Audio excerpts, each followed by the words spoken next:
After the Mad Magician, Price next returned back to the desert for the 1955 campy Arabian tale, Son of Sinbad.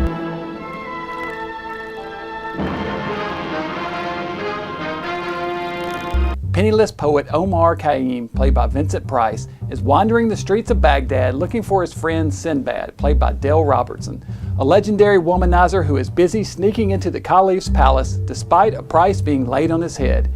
Once inside, he woos one of the Khalif's harem girls, Narissa, played by Lily St. Cyr, with the aid of Omar's poetry. The guards discover him, and after a brief battle, he and Omar are captured and brought before the Khalif, played by Leon Askin. Also among those arrested are Simon Aristides, played by Raymond Greenleaf, and his daughter Christina, played by Mari Blanchard. Turns out they are the holders of the ancient secret of Greek fire, a mysterious form of explosive. The Khalif orders Sinbad and Omar executed, but when the city is surrounded by an enemy force threatening to invade, Sinbad talks the Khalif into a deal. He will give the Khalif the recipe for Greek fire so he can secure victory over his nemesis in return for his and Omar's freedom. Simon hypnotizes his daughter Christina, who in turn shares the proper recipe of ingredients to form the explosive. Simon, however, is killed by an assassin, and Christina is kidnapped by the enemy forces who want the secret of Greek fire for themselves. The remainder of the film follows the exploits of Sinbad and Omar as they attempt to save Amir, retrieve the recipe for Greek fire, and save the city. They are aided in their quest by the 40 Thieves, a group of desert-dwelling white women who are descendants of the original 40 Thieves and outcasts to society. Son of Sinbad was filmed in 1953 by RKO Pictures, but ran into production code problems and sat on the shelves for 2 years. Film censors took issue with several racy scenes involving scantily clad dancing women.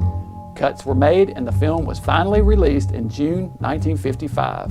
Director Ted Tatzloff had made his mark in Hollywood primarily as a cinematographer and had directed only a handful of pictures in comparison. He served as cinematographer, however, for over 100 pictures, including the Hitchcock film Notorious. Overall, this film is slightly better than the last Price desert-bound epic, Baghdad, in 1949, but not by much, and mainly only because it's a comedy and doesn't take itself too seriously, which isn't too hard to do considering this silly plot. It was originally filmed in 3D, but by the time it aired in theaters, the 3D craze was over, so it was shown flat, no doubt to Hughes's disappointment. Dale Robertson, who played Sinbad in this picture, was mainly known for westerns and looks a bit out of place as the swashbuckling Sinbad.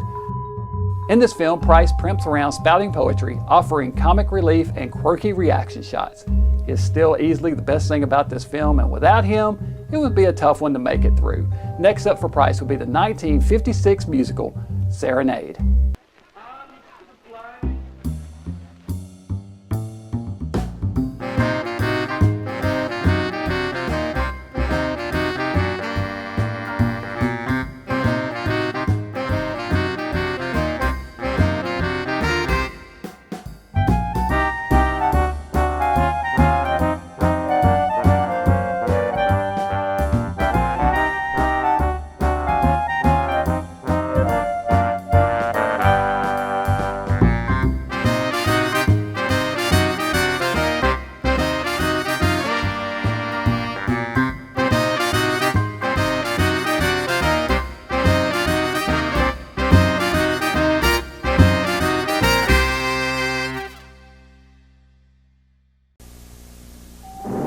Evenings like this, I like to curl up with a good book. The sort of book that lets the imagination run away with you. If you're like me and enjoy the mysterious and the unexpected, you'll love The Enchanted World. A fascinating new series from Time Life Books about the legends, myths, and folktales of ages past. Call now, enter The Enchanted World with wizards and witches, an intriguing account of spells and deception. Other books include ghosts, fairies, and elves, and dragons. Only remember, once you're lured into the enchanted world, there's no telling where your imagination will take you. To order your first book, call now, 1-800-445-3232. It will be sent to you free for 10 days. Keep it and pay just $14.95 plus shipping and handling. Others will follow about one every other month. Keep the ones you want, cancel anytime.